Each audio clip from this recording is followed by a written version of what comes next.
I'm Ruby Lane, 30 years old, living in a quiet town just beyond the vibrant hum of Boulder, Colorado. My apartment, perched above a local cafe, overlooks a street where aspens sway in the breeze, their leaves whispering secrets to the wind. For most of my life, I viewed my family through a lens of reluctant acceptance. Flawed perhaps, but normal enough. I'd brush off their obvious favoritism toward my younger sister Jenna, with a forced smile, convincing myself it was just the way things were. But that fragile illusion shattered at a wedding that was meant to unite us, but instead exposed the chasm between us, revealing truths I'd long ignored. Growing up, I was the elder daughter, the one tasked with setting the standard, making sacrifices and keeping the peace. Jenna, 27 and 3 years my junior, was the family's shining star, coddled and celebrated at every turn. Her smallest frown could send our household into a frenzy, as if the world tilted on her emotions. At 16, she was handed the keys to a sleek cherry-red convertible, a gift that gleamed in our driveway like a trophy. When she expressed a whim to experience the world, our parents funded a lavish study abroad program in Italy, no questions asked. Her circle of friends, loud, ambitious, and always in the spotlight, were dubbed the future elite by my parents, who saw them as extensions of Jenna's brilliance. On the other hand was the steady backdrop expected to fade into the scenery.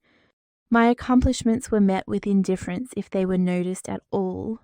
When I earned a full scholarship to a state university through sleepless nights and relentless effort, my mum's response was a dismissive, "Well, that saves us from taking out a loan." No pride, no celebration, just a sigh of relief. But when Jenna was accepted into an elite art school in New York, with tuition soaring past $40,000 a year, my dad's face lit up with tears of joy, as if she'd achieved something monumental. The disparity stung, planting a seed of doubt in my mind. Maybe I was too plain, not charismatic or delicate enough to warrant their attention. At 18, I took my future into my own hands. I started working at a cozy bookstore in town, its shelves filled with stories I'd escape into during quiet shifts. I saved every dollar eventually, buying a used Honda Civic that rattled like an old friend. The moment I had enough for a deposit on a small apartment, I moved out, leaving behind a family that barely registered my departure. That year, they forgot my birthday entirely, save for a warm-hearted co-worker who gifted me a card and a cupcake, her kindness a small beacon in my isolation. Phone calls home became a ritual of endurance. My mum would ask, "When are you bringing someone home to meet us?" as if my value hinged on a partner. My dad would drone on about Jenna's latest job change. She swapped careers with the ease of changing shoes, while I offered vague responses and hung up, retreating to my quiet life. I taught myself to expect nothing to live on the edges of their world, a shadow cast by Jenna's radiance. Jenna's engagement announcement arrived like a distant echo, stirring a mix of hope and resignation. I wanted to believe it could be a chance to reconnect, to reclaim a sliver of sisterhood. The wedding invitation landed in my mailbox, elegant and embossed, and I approached it with neutrality. No expectations, no bitterness. My plan was simple. Show up, dress appropriately, smile for the obligatory photos, have a drink, and leave before the dance floor filled. I was still her sister, I told myself, even if our bond felt frayed. But the signs of exclusion were already there. My mum called not to share excitement or coordinate travel, but to warn me not to wear anything that might steal attention from the bride. Her tone was sharp, almost accusatory, as if my presence alone was a risk. When I checked the bridesmaid list, my name was missing, replaced by Jenna's college roommate, her high school best friend, and others I barely knew. I swallowed the hurt reasoning that she wanted her closest companions by her side. After all, I'd been living my own life distant from hers. The wedding day arrived, and I stepped into the reception hall with a mix of trepidation and resolve. The space was a vision of elegance. chandeliers casting golden light tables adorned with crisp linens and vibrant floral arrangements, the air scented with roses and anticipation. Guests in tailored suits and flowing dresses mingled their laughter, blending with the clink of champagne glasses. I approached the seating chart, expecting to find my name among family or old friends. Instead, I froze my breath, catching as I saw my name assigned to a table that didn't exist in the main hall. A staff member in a black suit guided me to a corner near the entrance where a single plastic chair sat beside the coat rack, draped in a wrinkled white cloth. No flowers, no menu, no other guests. It was a solitary outpost, a stark declaration of my place in this family. I stood there, the weight of the moment pressing against my chest. This wasn't just favoritism, it was a deliberate act of exclusion, a message carved in silence. A soft giggle snapped me out of my thoughts. Taylor Jenner's best friend stood nearby, her manicured hand covering her mouth as she glanced at me and rolled her eyes. I'd overheard her call me the uptight older sister at a family reunion years ago, and now her amusement was unmistakable, as if my humiliation were a sideshow to the main event. I walked to the bridal suite, my steps slow but purposeful, clinging to the hope that this was a mistake. Jenna lounged on a velvet bench surrounded by her bridesmaids, her laughter bright and unburdened. Her blonde curls were pinned with a silver clip that glinted in the soft light, her white dress a cascade of elegance. I held up my place card, my voice calm but firm. "My seat's by the coat rack." She turned her smile barely wavering. "Oh, Ruby, you made it," she said, her tone light as if I were a late delivery rather than her sister. She explained that the head tables were overcrowded, and since I wasn't in the bridal party and had come alone, she thought I'd be more comfortable in a quieter spot. The words landed like a slap, not just for the seating, but for the ease with which she dismissed me.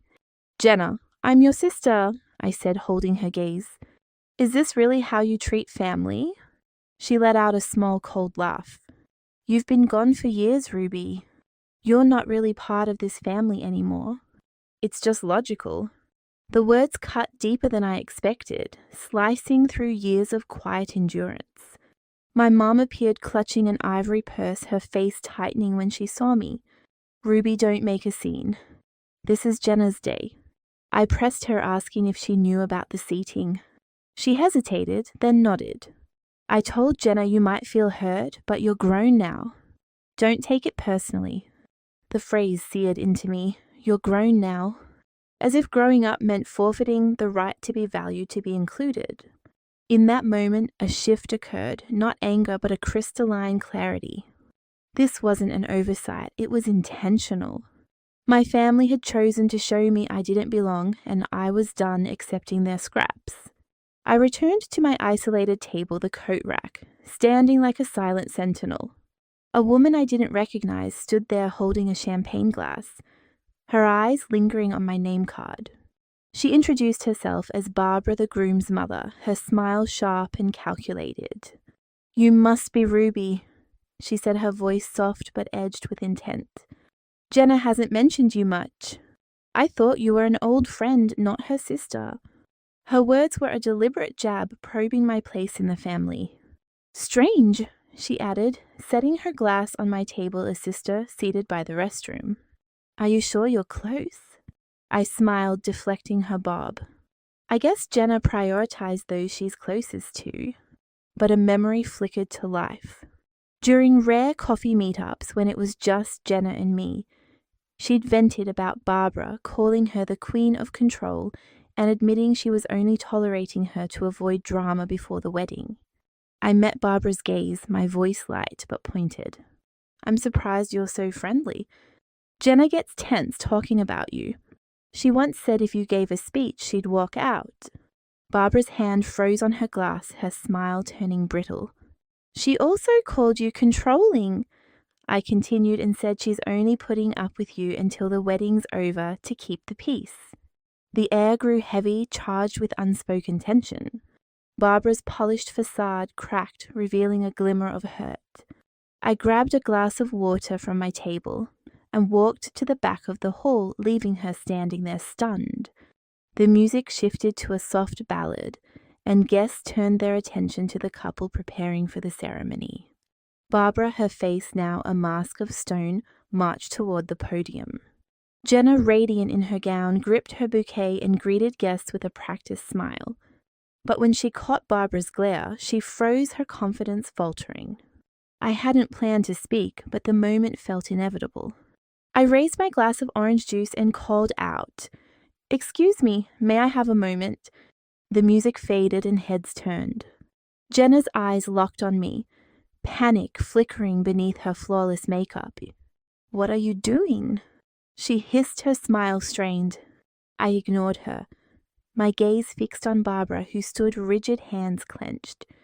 "It's time to clear things up," I said, my voice steady.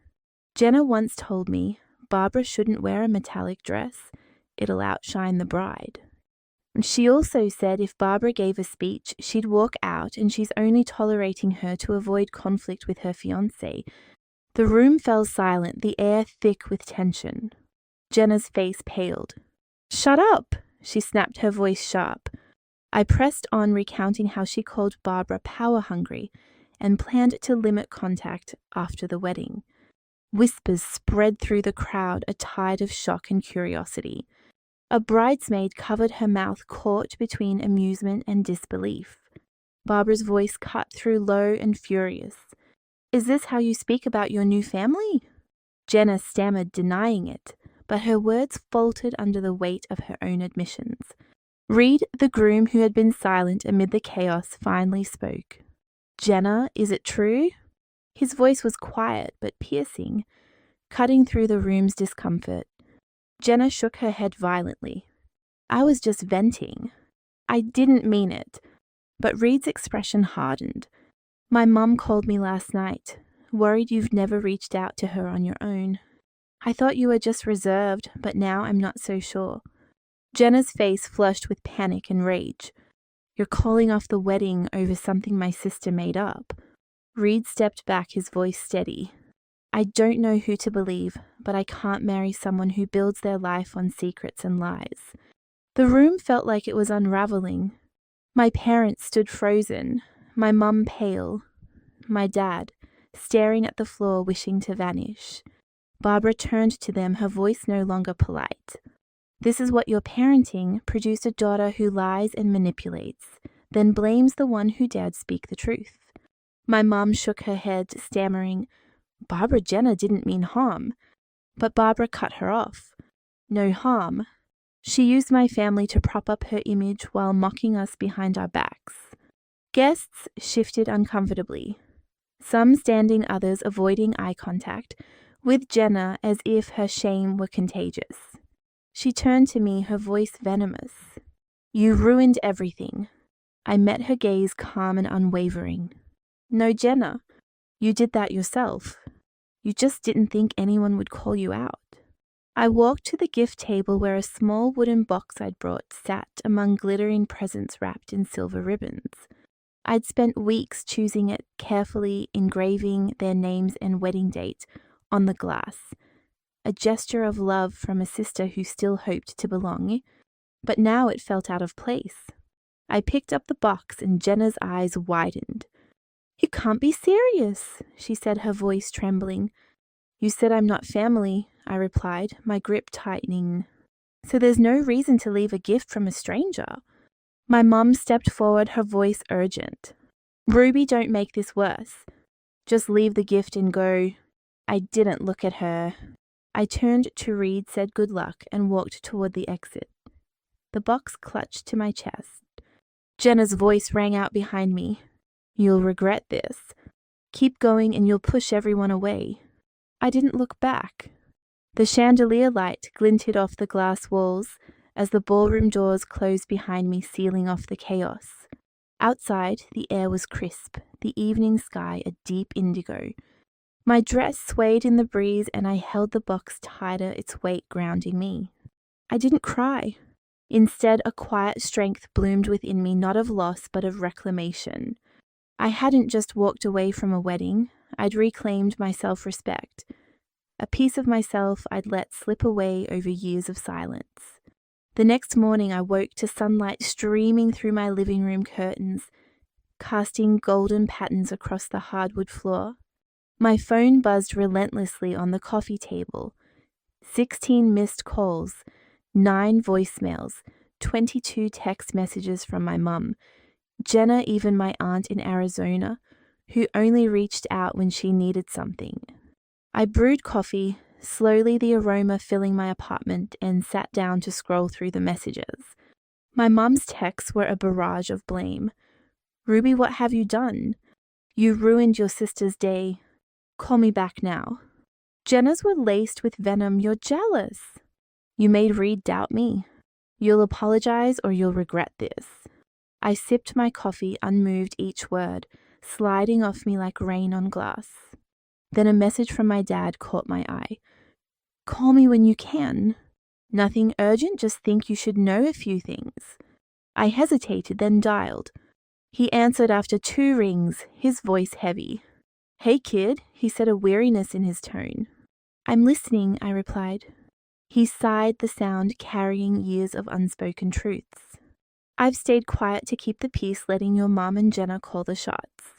I thought it was easier that way. But after yesterday, I couldn't ignore it anymore." "What happened after I left?" I asked, setting my cup down. He explained that Reed hadn't returned to the hotel with Jenna. He'd driven to his mother's house where he and Barbara argued into the early hours. Barbara called my mom at 7 a.m. Declaring Jenna dishonest and unfit to join her family. "Your mom blamed you," he said, "but Jenna still won't admit she was wrong. She wants you to call Barbara and say it was a misunderstanding." I leaned back, my gaze drifting to the window where shrubs swayed in the morning breeze. "I won't apologize for the truth," I said. He exhaled. "I don't think you should. For the first time, I understand why you've kept your distance." As I hung up, the sunlight felt warmer, the world outside my window alive with possibility. I didn't feel triumph, but a calm certainty settled in my bones. They hadn't just pushed me away, they'd freed me. Ruby's story isn't about revenge, it's about the courage to speak when silence becomes complicity. Sometimes the truth shatters everything, but sometimes that collapse is the only way to break free from bonds built on falsehood. What do you think about Ruby's choice to confront her family's treatment and reclaim her dignity?